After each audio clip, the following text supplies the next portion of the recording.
Okay, we're back. I couldn't make you wait, so I went ahead and soldered all of those leads on the 28-pin socket so you can give the full inspection report there. I think they look pretty good. And then we're on to R6, a 1K, R4, a 3.3K, R5, a 100, and R3 is a 200. So the one thing I'd say be careful with is it's probably a good idea to put the gold or the silver tolerance all in one direction when you put in the resistors, because if you look at this 200 ohm resistor, if you look at that just right, it looks like a 1K.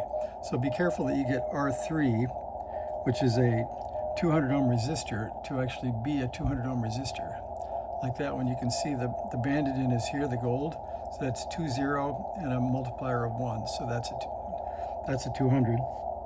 And then this one is a 3.3 and a 2, so that's 3.3K. And then this is a 101, so that's a 100. And then this is the one you could confuse if you read it the wrong direction, but it is 10 with a 2 multiplier, so that's a 1K. So we'll solder all that stuff in. And then they said be careful when you put in the potentiometers that they seat all the way down, and you can see they're pretty odd looking. And they do sit pretty high above the board, even when they're, quote, fully seated. So when you put one of these in, you have to push and they kind of snap in past the bent parts on the leads until you actually get a pot in the hole. So not that easy to push down. So there, it's snapped in. So now they're both above the board, and then you can see they stick out about that much. And then they suggest cutting those off so you don't get shorts on the filter board afterward. So we'll solder in this little sea of things that are popped up here. We'll see if I can zoom for you.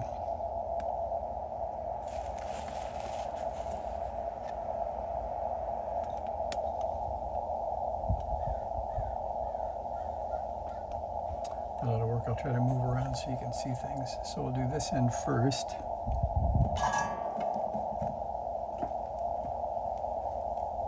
Oh, and I said I would give my crusty soldering iron holder a cameo visit. So let me zoom back so you can see my crusty soldering holder. See it?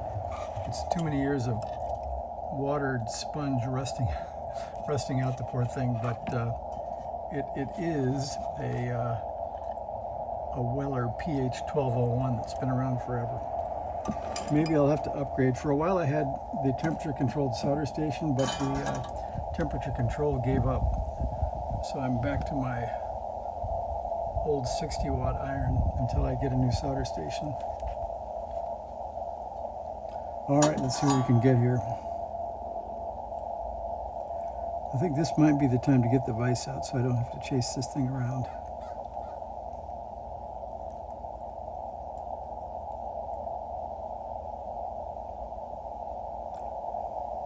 Maybe we'll just be gentle and see if that thing's turn out okay here.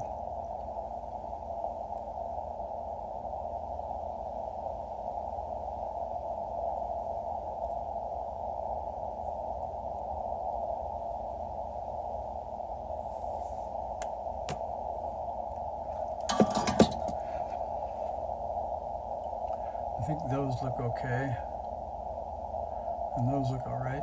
So we'll cut those off. Then we'll solder in those pots.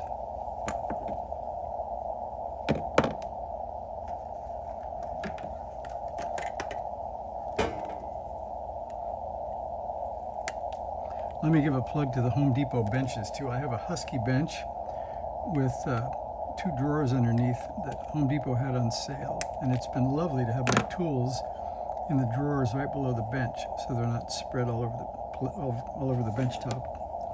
All right. Let's see if we can solder those last 2 on this end. Try to keep my hand out of the way.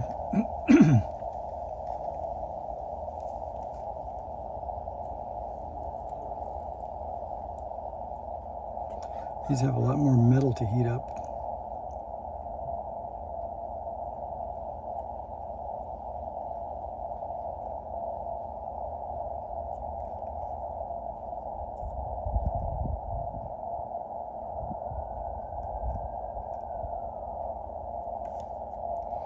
There's one. And the other. I think we're going to have a KAT1 today, which would be kind of fun. I've worked a whole bunch of POTA stations with Jeff's radio, though, so we definitely know it works, at least on 20. I'll try to change the ham stick later in the afternoon here and put on either 30 or 40, and we'll try those bands out too.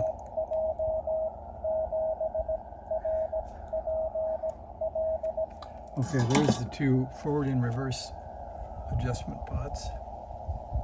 I think they look okay. There they are on the other side. So I think we're down to the little forest down here to get soldered.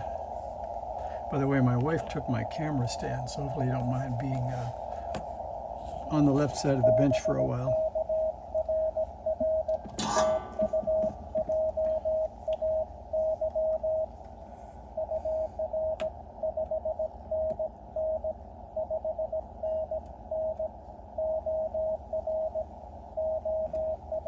That was a 599 in Oregon, in case you missed it. By the way, there's interesting stuff too on the diodes. Because I have a Rev C board, and because Elecraft found 1N34 diodes that are bigger than the ones that used to be made. That used to be the little clear glass package. Let me show you what they got. They ended up with a bigger black glass package, and you can see right there that it doesn't quite fit. So I bent the lead under and left it just above the board. So I don't think it'll hurt anything, but it doesn't quite sit down. And then the other two diodes are 1N5711s, and both cathodes go to the outside of the board here like that. So make sure you check that before you solder and can't get them out. So we'll cut off a few extra pieces here. And we'll solder those three.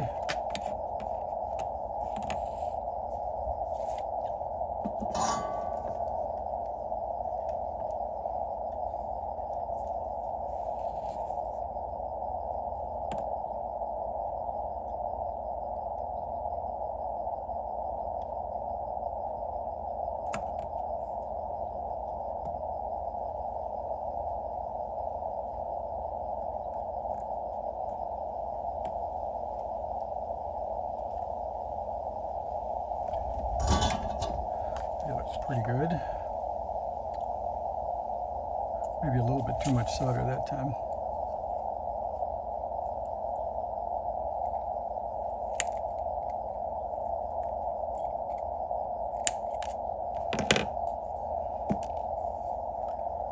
All right, we're up to 3 more to solder, and we're in pretty good shape.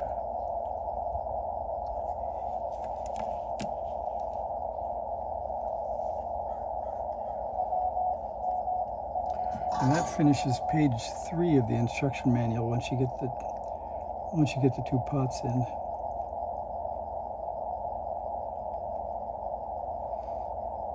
And if you haven't done Elecraft before, what did we decide? This was packaged in 2011. So 14 years later, you can still download the manuals and get support from those guys. It's quite amazing. Pad's a little bit short, so I'm going to go for the other side.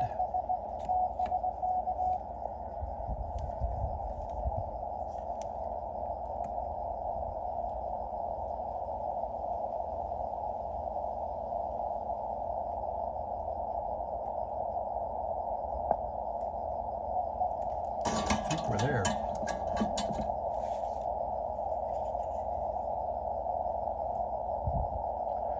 I guess I like all of those. All right, we'll zoom back a little bit so you can stop shaking around quite so much.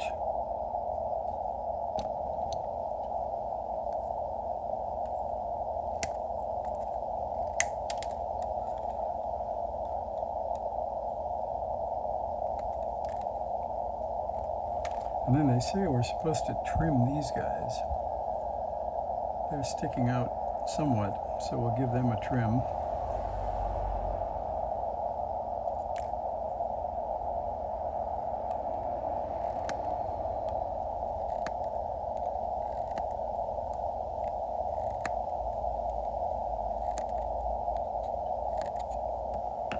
All right, they are pretty flush now. That's good.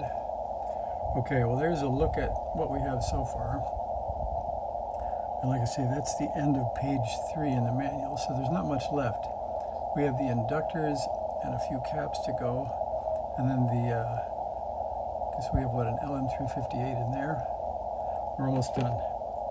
So I'm gonna go put a little ice on that. I just touched my soldering iron and I'll be back. So thanks for watching.